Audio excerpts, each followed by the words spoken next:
convocamos a toda la familia en la vieja casa solariega de la finca. En el corazón de La Rioja, el salón principal olía a madera encerada y a barricas recién abiertas. Allí, entre tapices antiguos y la mesa de roble donde tantas veces había cenado con Teodomiro, se decidió que hablaríamos del futuro de la bodega. Tenía 62 años, llevaba el luto de mi marido aún en el corazón y estaba dispuesta a honrar su legado con la misma firmeza con que lo construimos. Al principio, todo parecía una reunión cordial. Algunos primos comentaban sobre la última cosecha. Mis nietos correteaban por los pasillos y yo intentaba mantener un aire sereno, pero de pronto, Álvaro, mi propio hijo, se levantó con un gesto brusco. Llevaba semanas evitando mirarme a los ojos, y esa tarde, frente a todos, mostró por fin lo que llevaba guardado. Sacó un documento con sellos notariales. Lo dejó caer sobre la mesa y, con voz firme, casi gritando, escupió: «¡Firma o lárgate!». Sentí cómo el silencio caía como una losa sobre la sala. Mi nuera, Patricia, sentada a su lado, alzó la barbilla con gesto de triunfo. Los murmullos se apagaron. Solo quedó el crujido de la leña en la chimenea. Álvaro creía tener el control absoluto, convencido de que yo cedería para evitar un escándalo. Respiré hondo. Apoyé las manos sobre la mesa y no respondí de inmediato. Observé a cada uno de los presentes, dejando que la tensión se alargara. Luego abrí mi bolso y extraje un sobre amarillento, el que había guardado desde la muerte de Teodomiro. Lo coloqué frente a todos. Lo abrí con calma y desplegué una copia del testamento. «Tu padre pensó en todo», dije con voz clara. «La administración de esta finca solo puede recaer en mí mientras el heredero no demuestre responsabilidad. Y tú, Álvaro, con tus deudas y tus excesos, ya has dejado constancia de tu incapacidad». El color se le borró del rostro. Los demás bajaron la vista. Sorprendidos, Patricia intentó mantener la compostura, pero el temblor en sus dedos la delató. El golpe que él pretendía dar se desvaneció, y por primera vez comprendí que aquella batalla apenas comenzaba, alimentada por recuerdos de sacrificio que nunca debí dejar que olvidara. Mientras sostenía aún el testamento en mis manos, mi mente viajó hacia atrás, a los años en que todo era incertidumbre y esperanza. Teodomiro y yo empezamos con apenas unas cuantas hectáreas de viñedo, tierra pedregosa y un banco que dudaba de nuestra capacidad de devolver el préstamo. Recuerdo las madrugadas heladas, cuando salíamos con linternas para revisar que la escarcha no arruinara las cepas jóvenes. Recuerdo las manos agrietadas de mi marido, el sudor mezclado con barro, y aquella fe ciega que nos mantenía en pie incluso cuando los números no cuadraban. Renunciamos a muchas cosas. Hubo navidades sin regalos, cumpleaños celebrados con una hogaza de pan y una botella de vino casero en lugar de banquetes. Hubo amigos que se cansaron de nuestras ausencias y familiares que nos tachaban de obstinados. Pero la primera vez que llenamos una barrica completa con nuestro propio vino, la emoción fue tan intensa que lloramos juntos en silencio, abrazados en la penumbra de la bodega recién construida. Aquella lágrima valía más que cualquier fortuna. Por eso, cuando hoy veo a Álvaro alzar la voz y exigir lo que no ha sudado, la herida se abre aún más. Él creció rodeado de comodidades que nunca conocimos: colegios privados, viajes de verano, ropa importada. Nunca tuvo que levantarse a las 4 de la mañana para podar vides ni firmar pagarés con el corazón encogido. Y ahora, rodeado de amigos de sobremesa y de una mujer que le susurra ambiciones al oído, actúa como si la finca le perteneciera por decreto divino. Desde mi asiento lo observé esa tarde, con la mandíbula tensa y los ojos llenos de arrogancia. No vio, o no quiso ver, el peso de la historia que lo sostenía en su mente. El vino, las barricas, las tierras eran trofeos heredados, no conquistas arrancadas con sacrificio. y entendí con dolor que quizá nunca había aprendido a valorar lo que significaba realmente el apellido Larralde, ni la sangre que empapó cada racimo. Me juré entonces que no permitiría que la avaricia destruyera lo que nos había costado una vida construir, aunque eso significara enfrentarme no solo a mi hijo, sino a la sombra que lo guiaba desde la penumbra, aquella tarde, mientras Álvaro se envalentonaba con su ultimátum. Entendí que su voz no era del todo suya. Bastaba con mirar de reojo a Patricia para descubrir el origen de aquella insolencia, sentada a su lado, con las piernas cruzadas y un vestido de diseñador que contrastaba con la sobriedad de los demás. Irradiaba una seguridad que no le correspondía. No se inmutó cuando desplegué el testamento, ni cuando el silencio se volvió incómodo. Al contrario, me observó con una sonrisa apenas perceptible, como quien contempla a un rival cansado que lucha contra lo inevitable. De Álvaro conozco sus debilidades, sus inseguridades de niño mimado, pero Patricia es otra cosa, es calculadora, fría y con un talento especial para empujar a los demás hacia el abismo, mientras ella aparenta mantenerse intacta. Había escuchado rumores en Logroño sobre su vida en Madrid, noches interminables en casinos privados, compras ostentosas, amistades fugaces que se evaporaban cuando se agotaba el dinero, deudas que crecían como hiedra venenosa alrededor de su nombre. Era evidente que necesitaba liquidez urgente, y la bodega era la presa perfecta. Usó a mi hijo como ariete, disfrazando su ambición de futuro familiar. Él, ciego de amor y de orgullo, se convirtió en su instrumento. Cada palabra que él lanzaba contra mí llevaba el eco de ella, y mientras él sudaba nervioso, ella mantenía la compostura, convencida de que su plan acabaría por doblegarme. Al cruzar nuestras miradas, comprendí que no se trataba ya de una discusión materno-filial, era una batalla de poder. Y frente a mí no tenía a un hijo confundido, sino a una mujer dispuesta a devorar lo que fuera necesario para mantener su fachada de grandeza. En su silencio altivo, reconocí la sombra que realmente amenazaba mi legado. Y fue entonces, en ese instante helado entre nosotras, cuando me prometí que no permitiría que la finca, mi vida entera, terminara convertida en el salvavidas de una nuera ambiciosa. Así nació en mí la certeza de que debía buscar a alguien de confianza que me ayudara pues a enfrentarla con las mismas armas que ella blandía. No dormí esa noche. El eco de la sonrisa de Patricia me perseguía incluso en la penumbra de mi cuarto. Al amanecer, decidí que había llegado el momento de mover ficha.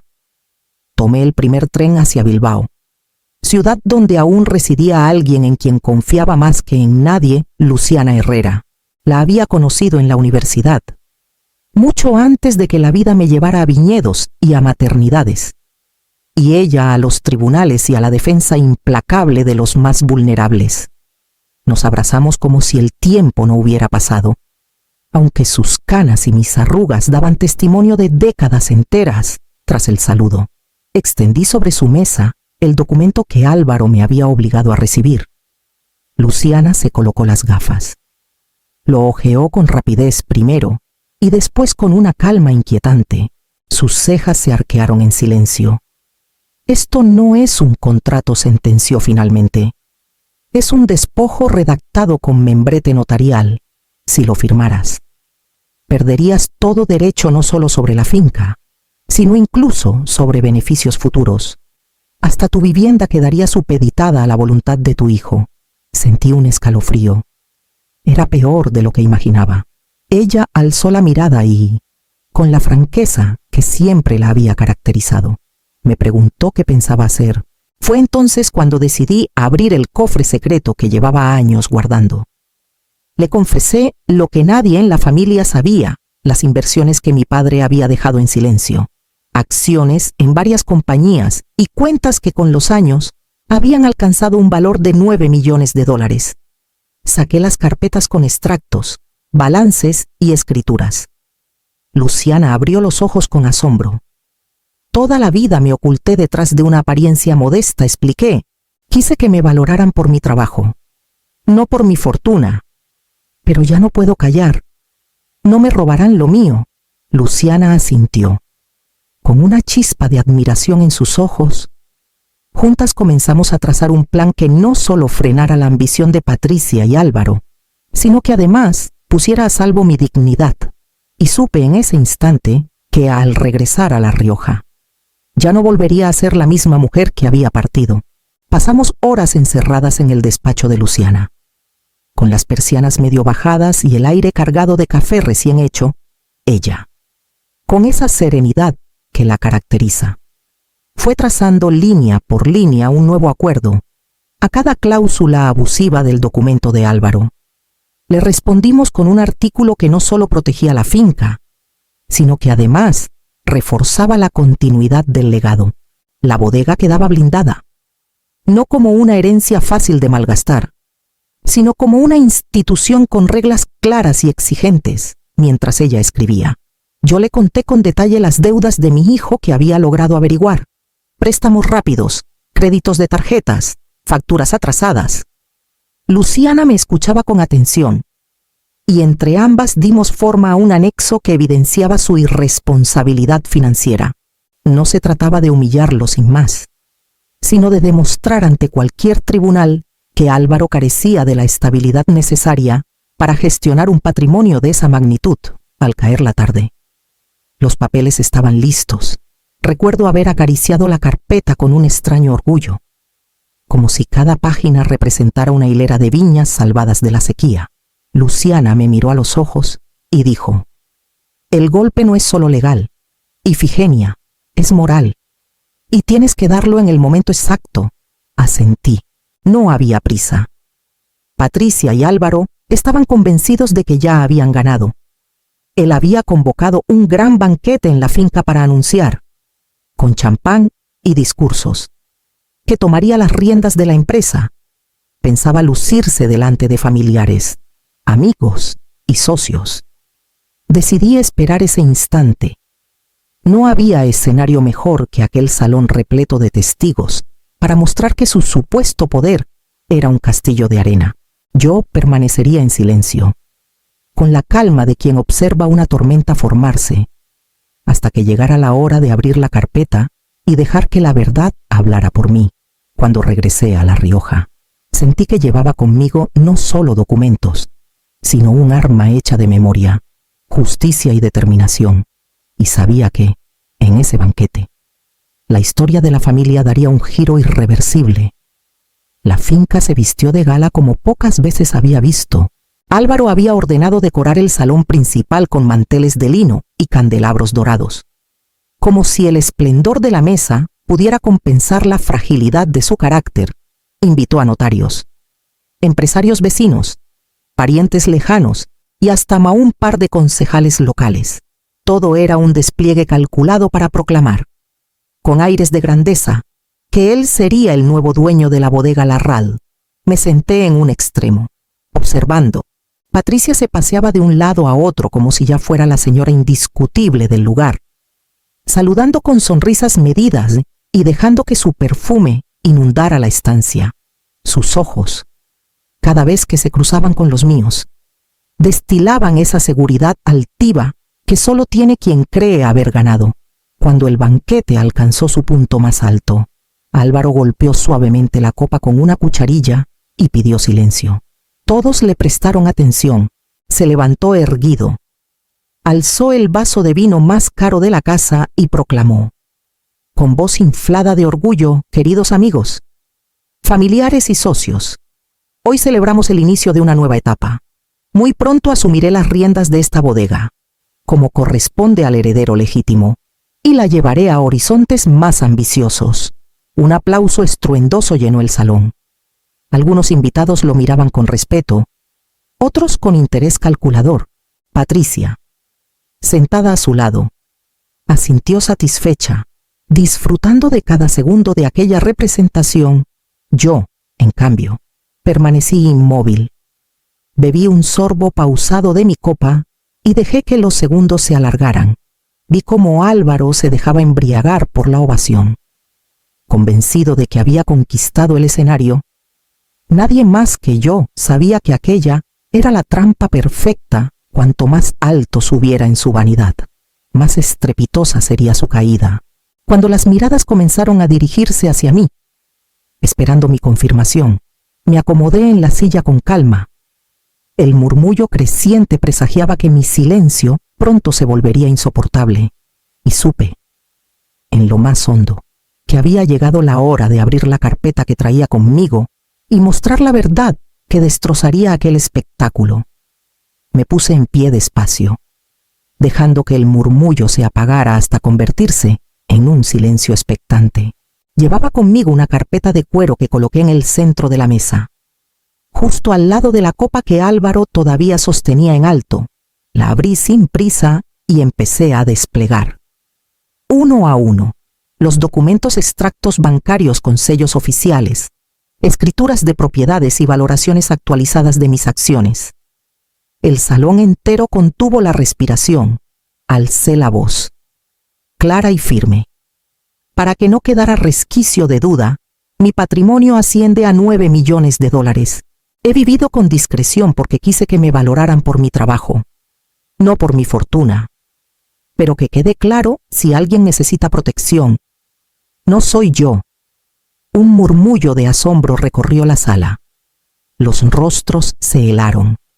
Algunos se inclinaban hacia adelante para ver mejor los papeles. Otros se apartaban como si acabaran de presenciar un derrumbe. Patricia fue la primera en reaccionar. Soltó una risita nerviosa, intentando minimizar la revelación. ¡Qué ingeniosa!, suegra dijo con un tono fingido. Seguro que todo eso son cifras infladas para impresionar. Pero antes de que pudiera continuar, Luciana se levantó desde el rincón donde había permanecido en silencio. Con gesto seguro, mostró otros documentos que había guardado hasta ese momento. Aquí no hay cifras inventadas. Lo que sí hay son pruebas de falsificación. Patricia, usted misma alteró estados financieros y firmó en nombre de terceros para tapar deudas que superan el $500,000. El golpe fue demoledor. El murmullo se transformó en un silencio aún más pesado, casi cruel. Todos giraron la mirada hacia Patricia, que perdió el color del rostro. Álvaro la observaba con incredulidad, la copa temblando en su mano. Sentí cómo la atención se concentraba en ese instante. Ya no era yo la cuestionada, sino la mujer que había incitado a mi hijo a rebelarse contra mí. Y comprendí que el verdadero derrumbe no había hecho más que empezar, porque la traición más dolorosa aún debía asimilarla a Álvaro. El rostro de Álvaro se descompuso en cuestión de segundos. La copa que sostenía chocó contra el mantel y derramó el vino como si fuera sangre corriendo sobre el lino blanco.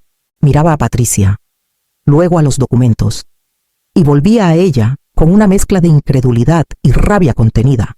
Es cierto, balbuceó, la voz quebrada. Patricia, incapaz de sostenerle la mirada, se limitó a encogerse de hombros. Luego, recuperando su tono venenoso, se volvió contra él con una frialdad que me heló el corazón. Claro que lo es. Y si fueras un hombre de verdad, habrías resuelto mis problemas sin obligarme a ensuciarme las manos. Eres tan débil que ni siquiera pudiste imponer tu voluntad a tu madre. El golpe fue brutal.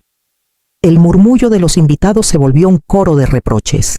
Un primo mayor se levantó indignado, recordándole a Álvaro todo lo que había recibido sin merecerlo. Otros, más discretos, recogieron sus abrigos y se marcharon en silencio. Avergonzados de haberlo aplaudido minutos antes, Álvaro intentó hablar, pero las palabras se le atragantaban. Su máscara de control, esa que había exhibido con tanto orgullo, se resquebrajaba a la vista de todos. Ya no era el heredero fuerte que presumía, sino un muchacho manipulado, un peón en manos de una mujer más astuta que él. Sentí un dolor punzante en el pecho. Era mi hijo, mi sangre, y verlo humillado así me desgarraba. Pero al mismo tiempo, una claridad fría se abrió paso en mí. Había llegado la hora de elegir entre protegerlo una vez más o dejar que el peso de sus errores lo aplastara hasta que aprendiera a levantarse solo. Patricia, con un portazo de tacones, abandonó el salón sin mirar atrás. Y Álvaro quedó de pie, temblando, rodeado por la indiferencia de quienes antes lo vitoreaban. En su silencio derrotado, comprendí que, por fin, el mito del heredero se había derrumbado para siempre, mientras todos se dispersaban. Respiré hondo y supe que lo que vendría después ya no sería una lección a medias, sino una decisión definitiva sobre el destino de la bodega y de mi propio hijo. El eco de los pasos que se alejaban tras Patricia marcó un antes y un después. Cuando el salón quedó en calma, aproveché el silencio para poner sobre la mesa lo que llevaba semanas madurando. Mi voz no tembló. Cada palabra fue firme, como un golpe de martillo sobre hierro caliente. Desde hoy, la bodega será reestructurada. Habrá nuevos gerentes con experiencia comprobada, reglas de transparencia en cada área y auditorías regulares. Nadie, ni siquiera mi propio hijo, estará por encima de estas normas. Un murmullo de aprobación recorrió la sala. Algunos trabajadores veteranos, que habían sido testigos de madrugadas en los viñedos conmigo y con Teodomiro, se miraron entre sí y comenzaron a aplaudir. Fue un aplauso sentido, no por obediencia, sino por gratitud. Por fin se reconocía su esfuerzo, su lealtad, su dignidad. Álvaro, en cambio, permanecía hundido en su silla. Lo miré con la serenidad de quien ya no se deja arrastrar por el chantaje del afecto. En cuanto a ti, le dije, sin elevar el tono, no perderás tu vínculo con la finca, pero tu puesto será mínimo, de aprendiz bajo supervisión directa. Si quieres un lugar aquí, tendrás que ganarlo con tus propias manos, como lo hicimos nosotros desde el principio. Sus ojos se abrieron como si lo hubiera bofeteado delante de todos. Patricia, incapaz de soportar la humillación de compartir la caída, ya no estaba a su lado. Lo había dejado en el momento exacto en que la fachada de poder se derrumbó. Un trabajador, viejo capataz de la viña, se adelantó y estrechó mi mano con lágrimas contenidas. Gracias, doña Ifigenia. Por fin alguien hace justicia en estas tierras. La emoción me recorrió entera. Sentí que Teodomiro, desde algún rincón invisible, aprobaba cada decisión. No era solo la defensa de un legado, era la restauración del respeto que tanto nos había costado sembrar. Pero mientras los aplausos resonaban en la finca, noté en el rostro de Álvaro algo más que vergüenza, una sombra de rencor que amenazaba con germinar en el silencio. Y comprendí que la batalla aún no estaba del todo ganada. Habían pasado algunos meses desde aquel banquete que marcó un quiebre en mi vida y en la de todos los que rodeaban la finca. La bodega respiraba un aire nuevo, reglas claras, cuentas transparentes, un equipo de gerentes comprometidos. El viñedo ya no era solo un negocio familiar cargado de disputas, sino un proyecto vivo que volvía a inspirar confianza. Aquella tarde, reunida con Luciana y los nuevos socios, descorchamos un vino joven que apenas llevaba semanas embotellado. Al alzar la copa, comprendí que ese sabor fresco y vibrante era también el reflejo de un renacer. Luciana sonrió con esa mezcla de complicidad y orgullo que solo los viejos amigos pueden compartir. A tu independencia, brindó ella. Yo asentí, conmovida. Mi victoria no fue económica. Aunque los números hablaran de solidez y abundancia, la verdadera conquista fue moral, la certeza de que nadie, ni siquiera mi propio hijo, podría arrebatarme la dignidad. Me exigieron firmar, pensé, mientras observaba el vino danzando en la copa. Pero lo que realmente firmé fue mi independencia. Al terminar la reunión, salí sola a caminar entre las hileras de uvas. El sol de la tarde se colaba entre las hojas, dibujando sombras largas que me recordaban cada sacrificio junto a Teodomiro. Allí, entre las viñas, sentí la presencia de su memoria, como si el viento trajera sus palabras de aliento. Pensé en Álvaro. Tal vez un día, cuando el orgullo se disuelva en su interior, logre entender el valor de lo que intentó arrebatarme. Quizás aprenda que la tierra no se domina con gritos ni papeles, sino con paciencia y sudor. Y si nunca lo hace, también está bien, mi legado seguirá en pie, sostenido por quienes saben honrarlo. Al llegar a la entrada de la finca, me detuve un instante. La vida me había enseñado una verdad que resonaba con la fuerza de un juramento a veces. Para conservar tu lugar en el mundo, no basta con defender la silla. Hay que aprender a poner tu propia mesa. ¿No es acaso la venganza más poética vivir en paz mientras otros se ahogan en sus propios errores